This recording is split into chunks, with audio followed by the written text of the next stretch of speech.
opening we can say, oh, well, maybe this move is best, maybe that move is best, I don't know. And, you know, it's debatable even among professional players sometimes. Some mid-game or opening moves can be very, very debatable in terms of what the best move is. But in endgame, it's very, very, it's a lot more clear. Well, it's clear what it is, but finding it out is very, very difficult, and is a very difficult skill to master. So that's the first thing.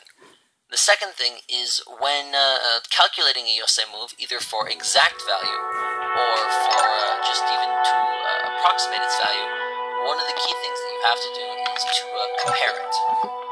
To compare it against your opponent's move. So let's take a look at that principle with this problem here. This is a joseki that many of you are probably familiar with, and obviously there would be stuff going on in the other corners. But for the sake of simplicity, we're just going to look at this, and then we're going to assume later on in the game that the position has been played out, so it's pretty secure for both sides. There's no chance of anyone doing any kinds of invasions and living. There's nothing else that can be done except for the endgame here. And so what I mean by when you compare both sides, when you're looking at how valuable a move is, not only if you're white, you have to look at, I play f2, and then my opponent plays g2, and then I play e2. And that's just one part of it. But then the other part is you also have to compare that against black getting e2, and then white defending a d2, and then black defending again here. And so you need to compare them one against the other. So that's we're going to get to Sente versus Gote in a second. Don't worry, we're going to be coming back to this problem with more detail. Don't worry. So the third important concept is something we'll go into in a second, which is two particular things. Everyone is very familiar, I'm sure, with the concept of Sente and of Gote. And those are the two basic things to know. But from there, there's also two more variations, I guess, on those two concepts that are very important. Well, actually three. First off, there's a double Sente, which is pretty simple. It's a move that either side, that whoever gets the move first will have Sente. And I'm sure most of you are pretty familiar with the most classic double Sente situation, which is something along these lines. And obviously, if white gets the move first, he's going to take this point, and he's going to end in Sente. And if black gets the move first, he's going to play this way and end in Sente. And, that's not difficult to understand. But the two other concepts we're going to go into in a lot more detail, because they're very important to understand, but they're a little more difficult to get at first if you're not familiar with them. So the other two concepts are, first, reverse Sente, and then second, Gote with a Sente continuation. And I don't know if there's a fancy word for the second concept, but if there is, I don't know it. So let's look into each of these. First of all, a reverse Sente move. So this is a good situation to look at. So this is a joseki that I think many of you are familiar with. White starts off in the corner, black approaches, white pincers, and black goes into the corner. I'm sure many of you have seen this countless times in your games. So we're going to consider this joseki, but with one additional move, that white already has a stone at h2. And so now, a very big yosei point, a very big endgame point, of course, is this area on the bottom right here. And who gets to play here makes a big difference in terms of counting. And this is one of those critical concepts that you need to concentrate on in your games that countless times people don't. So first of all, let's see what happens if white gets there first. Well, white is going to, let's see. White is going to play b3. Black, of course, is going to defend. And then white, of course, is going to defend. And so endgame requires a lot of reading. And so the question here is, does black need to play another move to live? Because reading is critically important. That defines a lot of Yosei problems.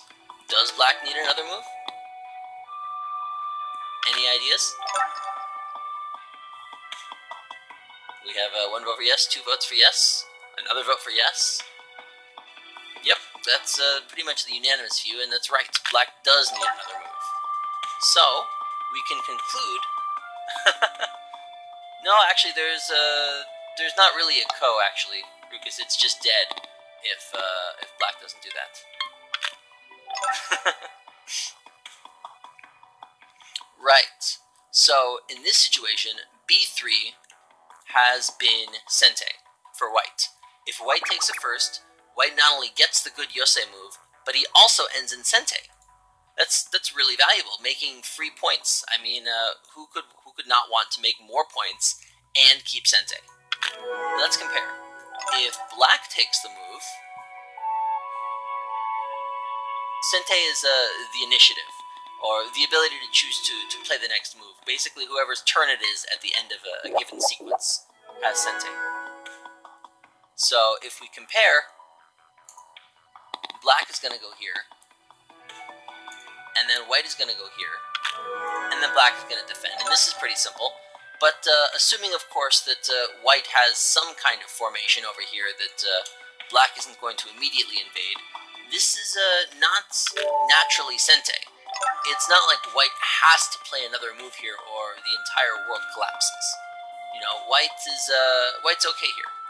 Well, yeah, there's Aji with the clamp, of course, and sometimes white can play another move here, but we can't say that this is necessarily sente for black. It's not. So this is sente for one side, for white, and gote for the other side. And in this situation, it is called reverse sente. And reverse sente is a critically important concept to understand in playing your own endgame. Right, and this is an example of both, actually. So this is an example of reverse sente, and it's also an example of a gote move with a sente follow-up. So the original b4 move was gote. Black will end after black b4, white b5, black b3. White can then play whatever move his heart desires. He doesn't have to play locally. But we say that this is a gote with sente continuation because the original move was gote, but now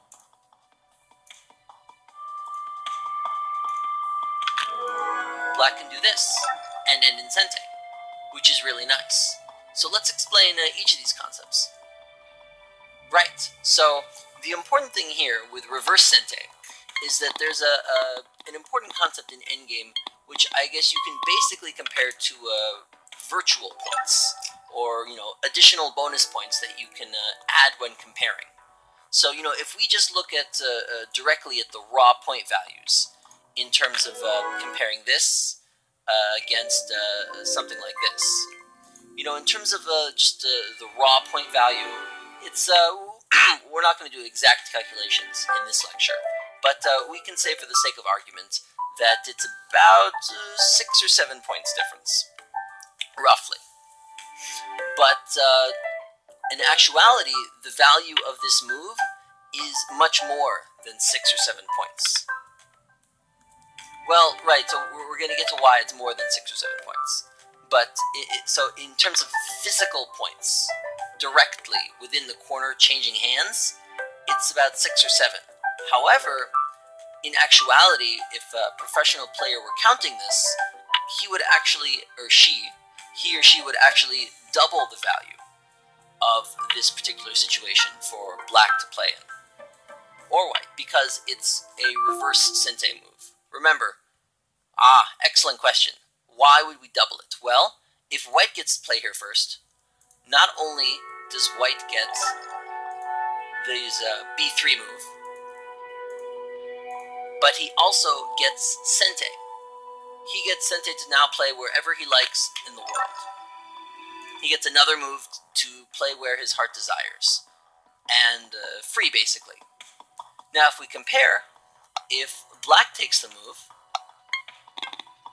right, it's an approximation, right? The value of the sente is assumed to be approximately the same value as the initial move, right? It's so we're talking, it's bonus points, I suppose you could say.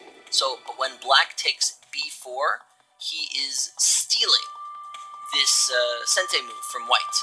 White, whenever you, I'm sure some of you who've read a lot of Go books will hear the phrase that professionals use to say that white has earned, or white deserves these points. And this is a critical, a good phrase to be aware of. In this particular corner, white has earned, or white deserves to play b3, because he can take b3 in sente. So in theory, he can play b3 whenever he damn well pleases. It's his. Black has no right to it, because white can take it in sente.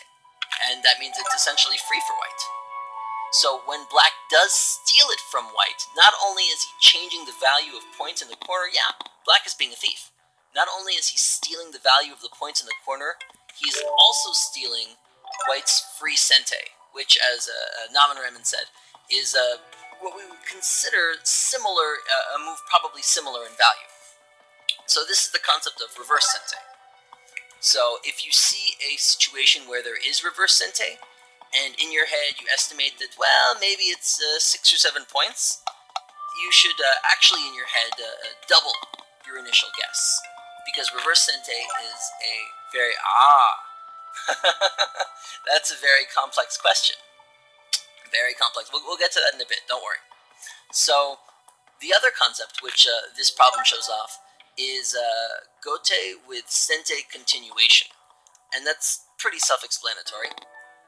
So b4 is a gote move, which is a gote move itself.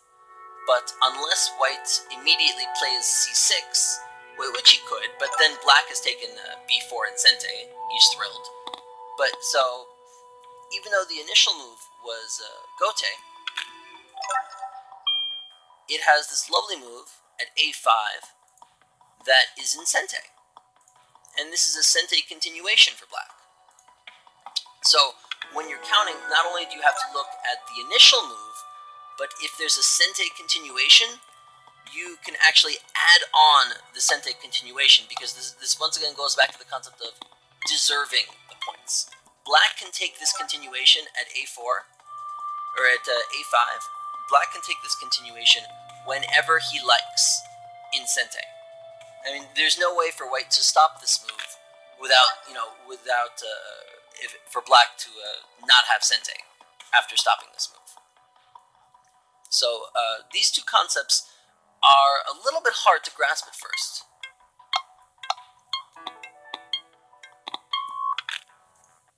Yes. So then it's interesting.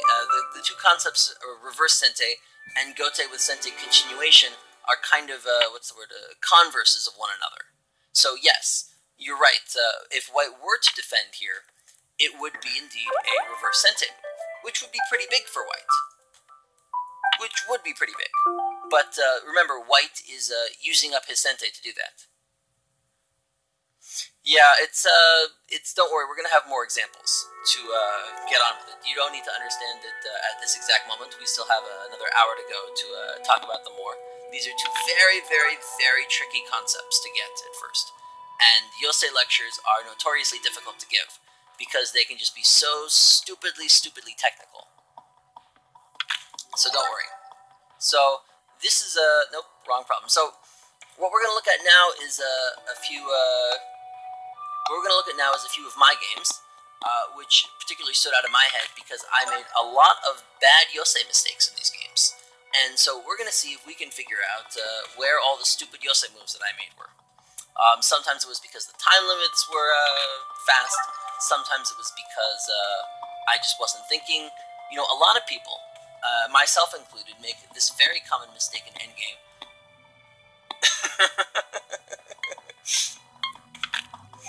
No, so this game, first of all, when does Yosei begin is a question that's important in and of itself.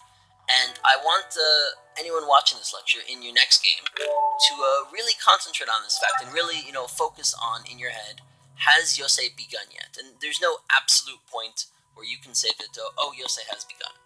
There is no absolute point. It's really just a relative it's a relative thing. So I determined, based on my estimation, that Yosei probably began right about here. We can see that the mid-game is pretty much over. The corners are sketched out, the sides are sketched out, the center is sketched out. All we have left are these border moves to play, crunching into your opponent's area a little bit, or right. So so in this little G area, there is a little bit of open space. It's true.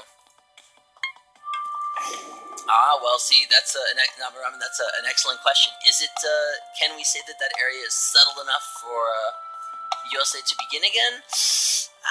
Difficult question. You could argue, I suppose, that mid-game fighting is still going on in this G area, but both the groups on both sides are pretty solid. So I don't think anyone's going to be creating any floating groups or. Yeah, it's a complex question. So then the question is here. First off, before we determine, what the number one absolute biggest move, what moves? It's Black's turn, and so first off, what is? Oh, I was white in this game. So the first question is, in Yosei, generally speaking, what kind of move should have the highest priority? Highest priority move. Yosei has just begun. Sente moves. No, Sente moves should have the highest priority. Of course, and within Sente, we can even look at the double Sente moves as having an even higher priority. Because, double Sente moves, of course, if either side gets it, it's Sente, so they're very important. And exactly, you can do Sente moves all around the board. Now, you should always remember, though, that Sente is a relative concept. There's no such thing as a move which, your opponent has to respond to. In theory, they can ignore whatever move they damn well please. So, it's always relative to what else is going on the board, which is why you'll see professionals be very, very cautious and careful about the exact timing of their Yosei moves. Because a move which is Sente later on in the game is not so much Sente earlier on. So, the question now is, let's consider, what are the moves that should be in contention for the biggest move that Black can play at this moment? What moves should be in contention? And feel free to give multiples if you'd like. So let's see, we have what moves are candidates, are possible moves that we should consider as the biggest move. So, let's see, we have lots of options. We have F2, we have E18, we have J17.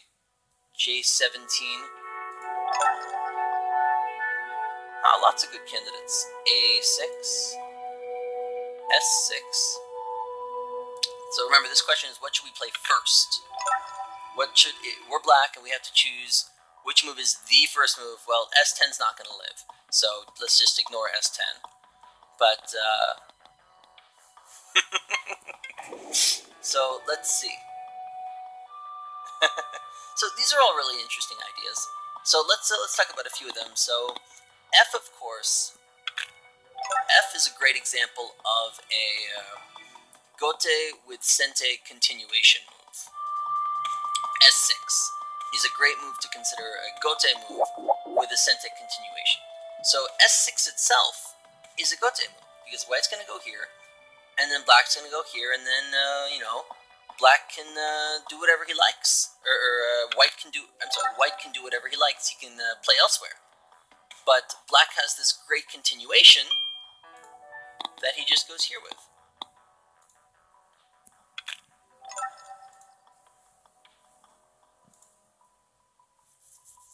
And so this is really big. So this is the initial move at C5 is Gote. But it has a Sente continuation, which you have to take into account. So no doubt S6 is big, but even though it has a Sente continuation, the original S6 move is Gote. And a Gote move is just about never bigger than a Sente move. As long as that sente move, and this is important, as long as the sente move gains you points, and, critically important, is not aji keshi. It does not eliminate aji elsewhere. So at this point, we really don't have to worry about the aji keshi concept as much. Aji keshi is destroying your own potential. Yes, aji keshi is destroying one's own potential. We can talk about aji keshi in a bit. Google has, and Sensei's library has all sorts of topics on the subject. Not really that critical to this lecture. So, yeah, S17 is, of course, a monstrous move. Those of you who have studied this move in Yosei lectures before, just who can give us a point value? What is the point value of S17?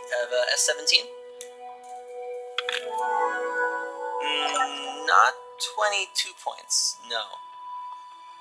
Yeah, about 16 to 17 points.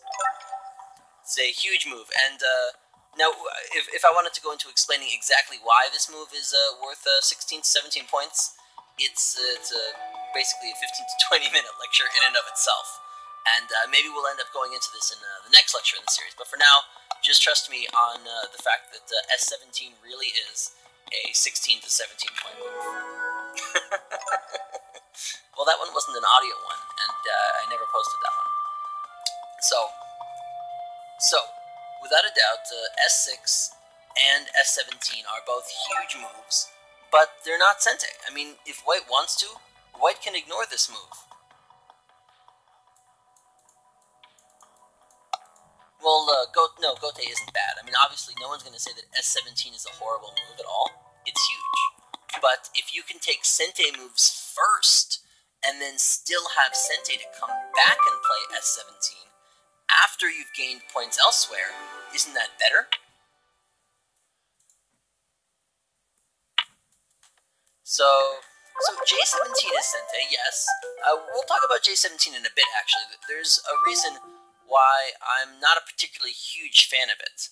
But, yes, S17 is sente, or J17 is sente, yes. So let's look at the remaining moves. So E18 is an interesting choice. E18, yeah, E18 is pretty sente. If, yeah, it's pretty potentially painful for White if he doesn't respond to it. There's all sorts of very painful things that Black can do in terms of pushing and, at the minimum this move in sente to threaten to disconnect and potentially destroying eye space with this move.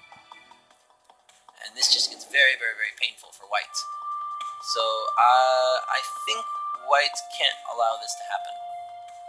So yeah, E18 is a very good move. Now this is another important concept.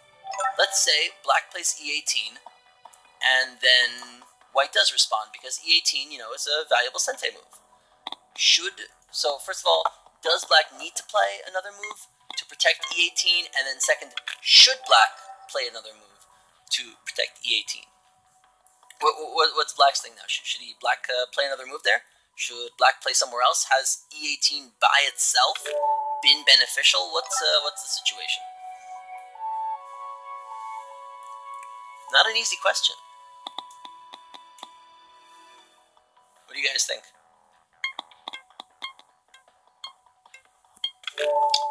One vote for Black playing elsewhere. Another vote for Black playing elsewhere. So this is a very interesting concept and not an easy one to grasp. So let's consider it for a moment. So let's assume that Black plays elsewhere, but instead of the sente moves that we can look at, let's assume Black plays elsewhere a really big Gote move like this. And now it's true, as all of you see, there is a clamp here, and the clamp does work. Yeah. The clamp absolutely works here. But the question we have to ask now is, has E18 had any value? Assuming that Black plays very simply, and just does this, and then White needs to, of course, spend another move. And so now the question is, Has e18 had any value?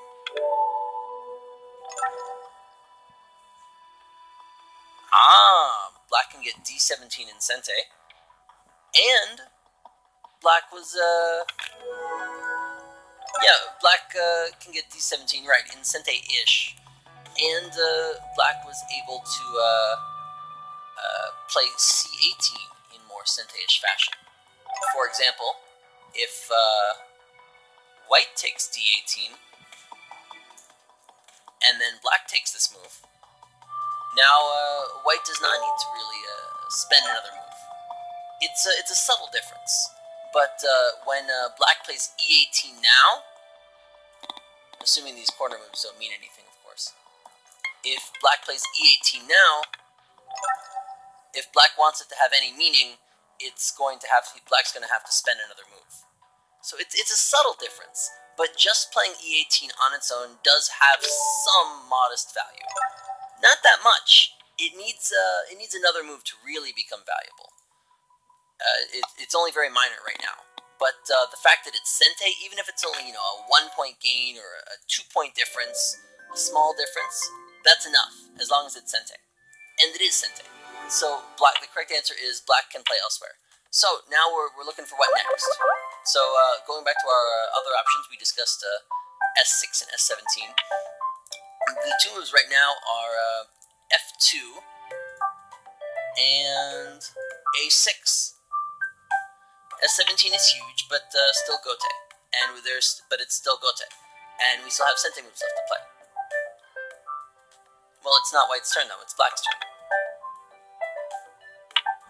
So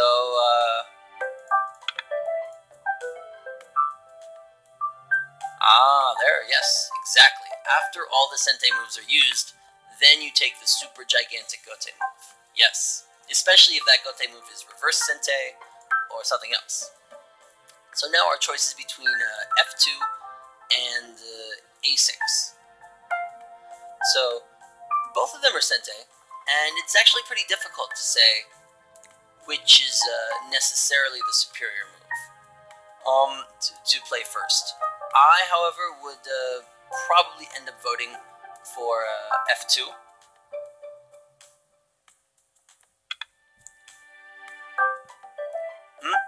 A6, you mean? Why is A6 Sente? Because bad things will happen if white doesn't spend another move. A5 will get captured, and good size reduction. Yeah, for black it's Sente. Right, not for white. So interestingly, this would be another example of a reverse Sente opportunity for white. If white were to take A7, so, I mean, well, Sente is relative, so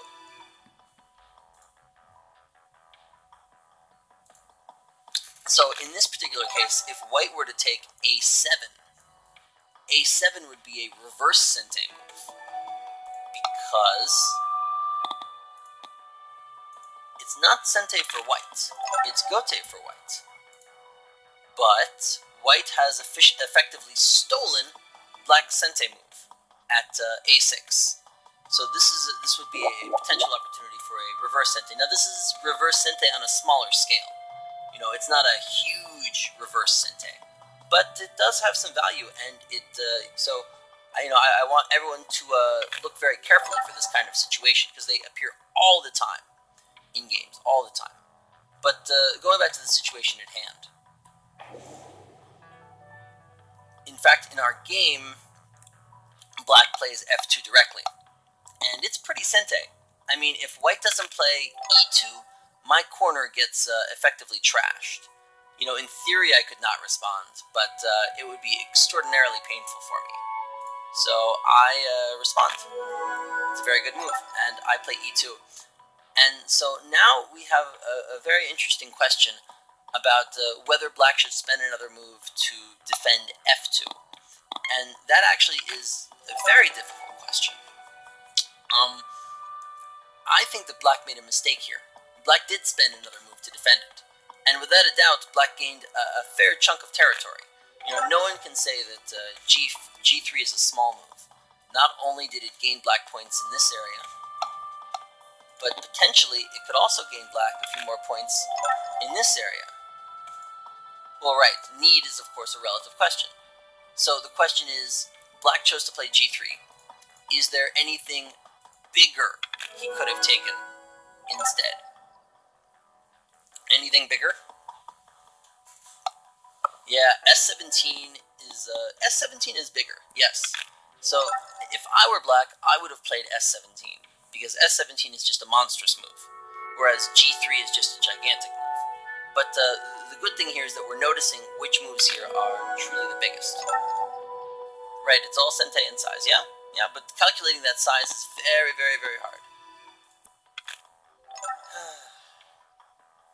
So, as white, I now decide to take S17 for myself. It's a gigantic, gigantic endgame move. But it's also, no, is it centi? Is S17 centi? Does black have to respond to it? Will one of black's groups die if he doesn't respond? I don't think so. Don't get me wrong, it's a gigantic move, but S17 oftentimes isn't centi. Isn't centi. He should, only if there is nothing else on the board bigger. So naturally, he would hypothetically defend at S18. So then the question is for him not to play S18. Is there anything bigger on the board? He chose to play D18.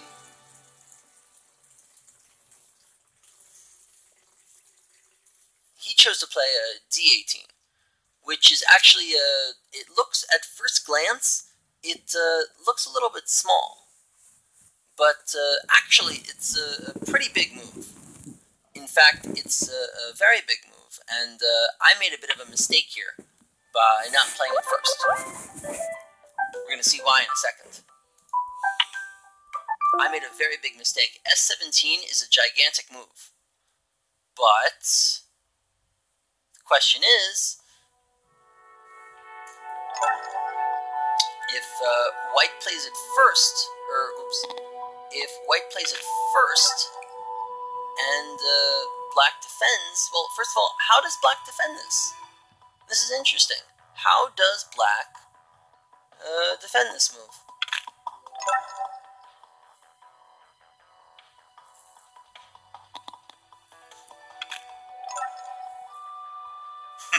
Yes, E18 is the proper option. E18 is a slightly fancier move, but yeah, it does the trick. So, those of you who thought D17 are correct in principle, that you need to protect that eye. And then something along these lines happens for black to live.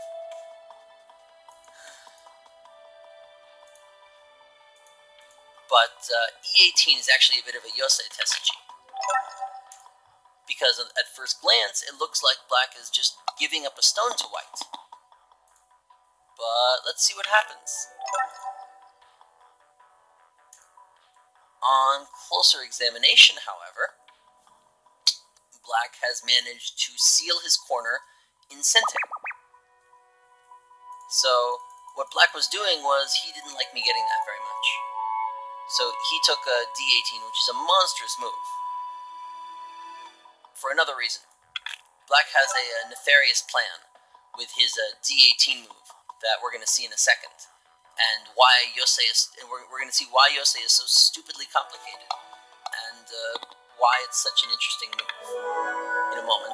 So now I play S6. And and the idea with S6, rather than a move like S5, is that I want to try and keep centi. You know, the idea with this move, right, I'm threatening a monkey jump. And the idea is that I want black to play here, to stop my monkey jump. You know, by comparison, if I just play S5, and then black plays this, and then I play this, and then black gets centi to play wherever he likes. And I don't like that very much. You know, I want to try and keep centi for myself. So, on the one hand, S6, if he does go here, black gets more territory.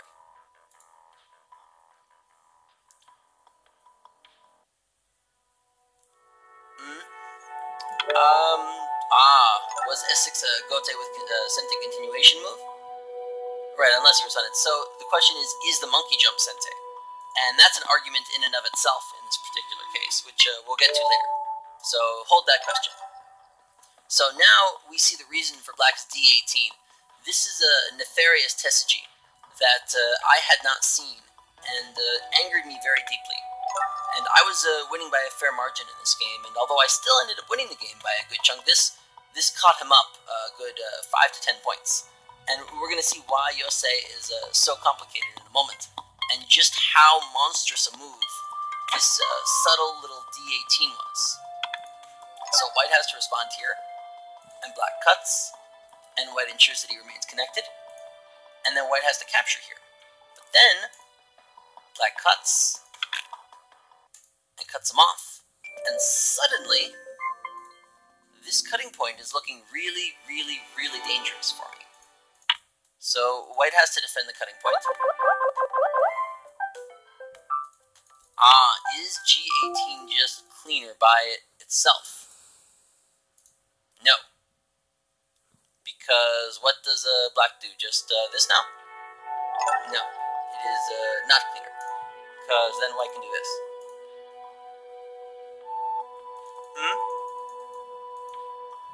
Oh, then what?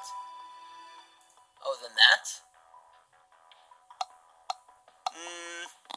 I suppose, but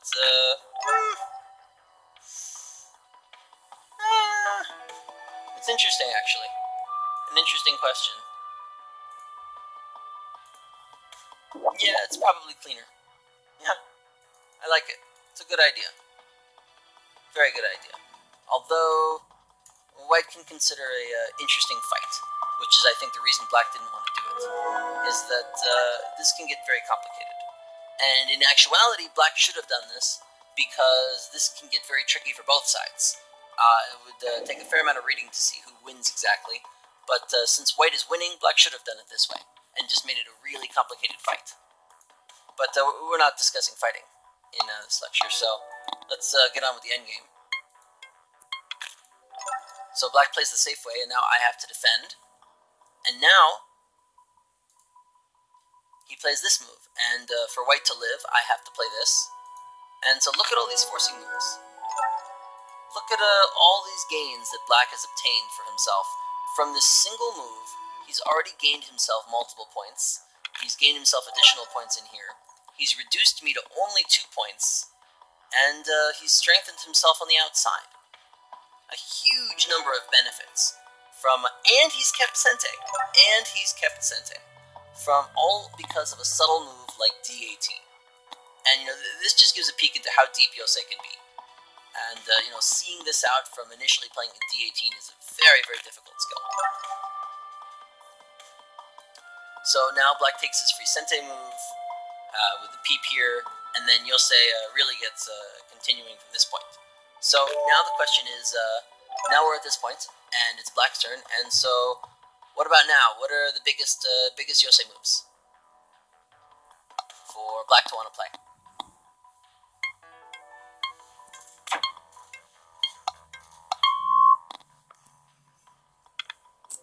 Yes, we still have A6, which is just as relevant.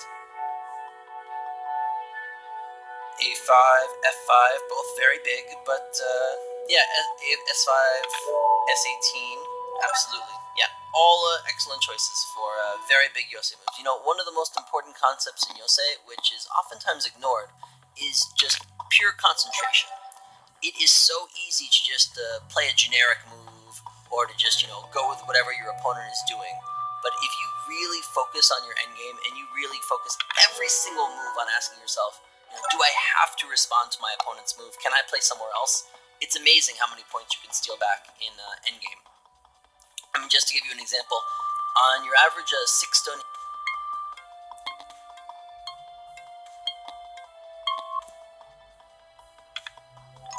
Yeah.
Okay.